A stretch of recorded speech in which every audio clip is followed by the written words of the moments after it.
So, at last I've got my workshop back.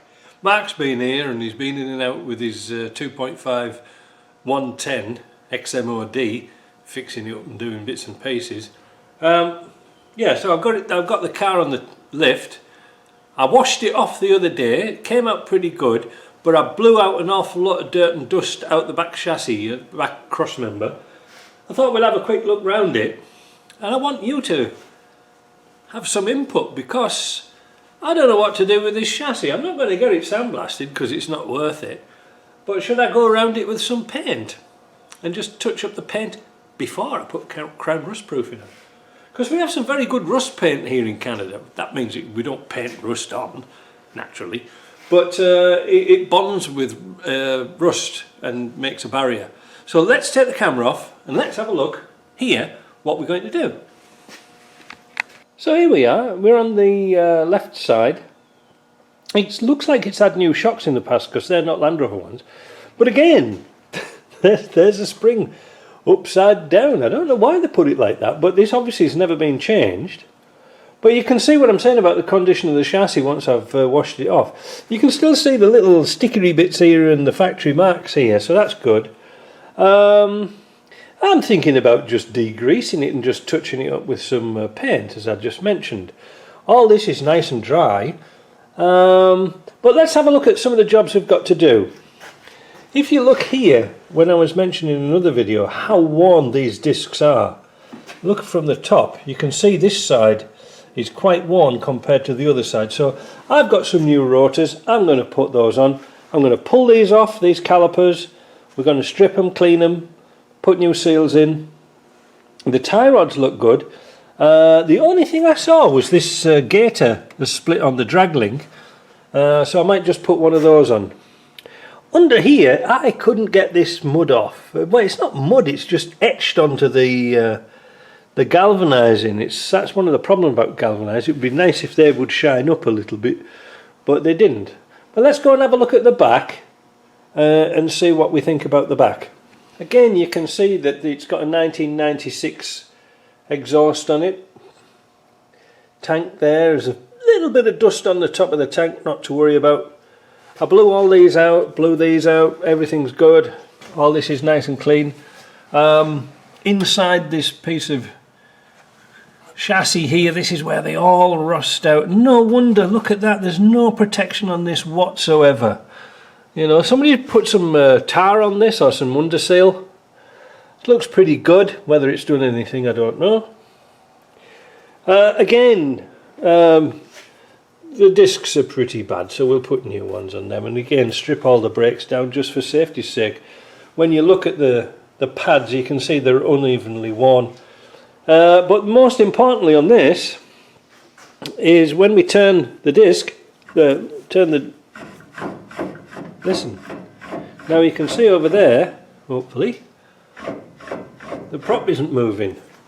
What is causing that? Now, a few years ago, the guy who I bought it off put new shafts and flanges into this. So we're going to pull those caps off and have a look and see what it is. I think it's something in the diff. Why? Because somebody's been messing around with it now and putting blue sealer on, look, you know, silicone sealer. But anyway, this gives us a good chance to have a look underneath. You can see it's a bit patchy, not much rust, pretty good for 25 years old. Oh, if you can see under here, that's where that stupid patch is, and you can see there's nothing really on there. I don't know what, you know, there's no sort of splits or anything like that. So we're going to have to pull that lot off. But again, for 25 years old, not bad at all. Let's have a look, see if we can see any more underneath. Yeah, all the bushings are nice and tight. It's pretty good. The brake pipes just look like they were put on the other day. The shock bushes are good. Everything's nice and tight. One thing to observe here, it looks like the wheels come off at some point, or it's been dropped down on the cover. So we'll take that off and straighten that out. But you see what I mean, look. I think something's gone wrong with this axle in the past. So our job today is going to drop the oil out and have a look underneath. You can see how clean it is underneath. It's not all cooked in mud and things like this. We're going to check the prop shafts, probably take them off, check them. Yeah, not too bad at all really. Not bad at all. This is pretty much the same.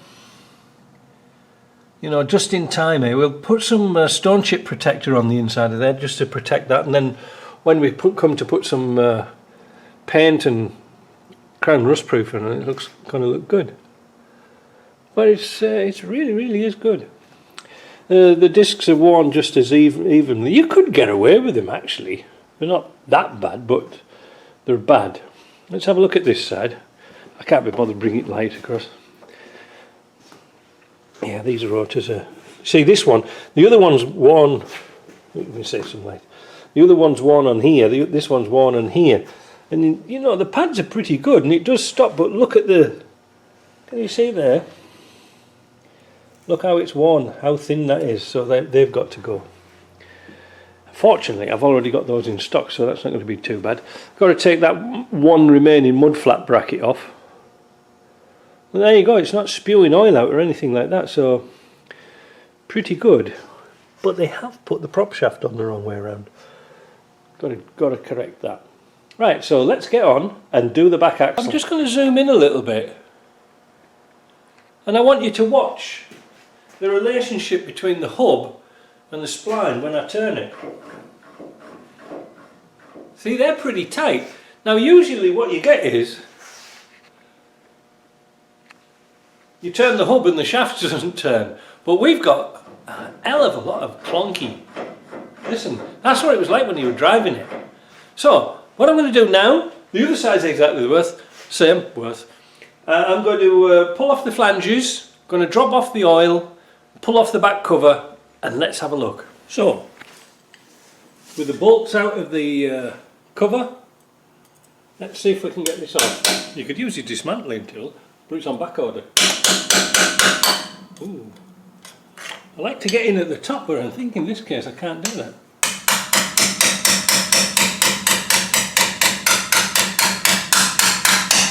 Boy, oh boy.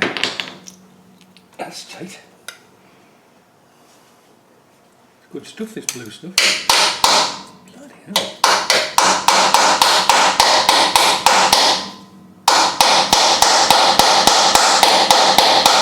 What the hell is this stuff?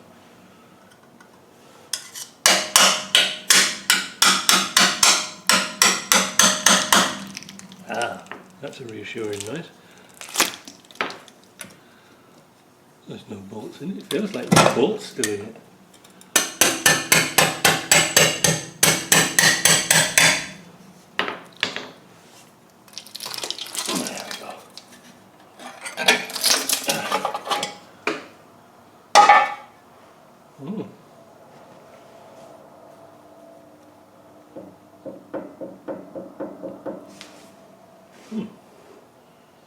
What the heck's this?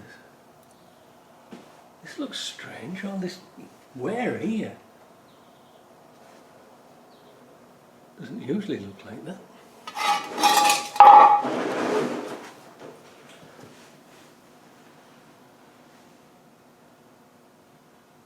What the hell's caused that? There should be no wear on this crown wheel at all. I've taken the shafts out. Let me put a shaft back in.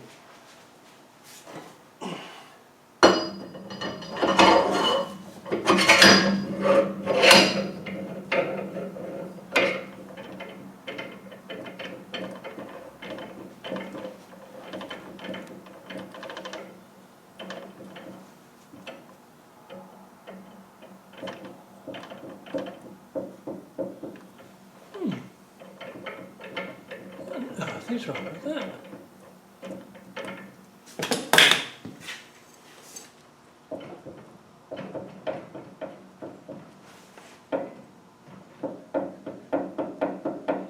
It's like that crown wheel's out of mesh.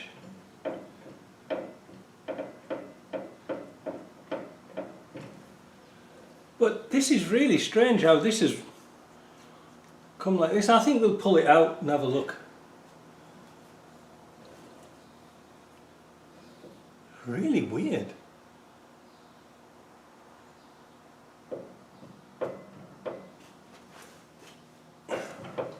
Well, isn't that a mystery? Oh well. Let's take the hubs apart first. Get all these brakes off.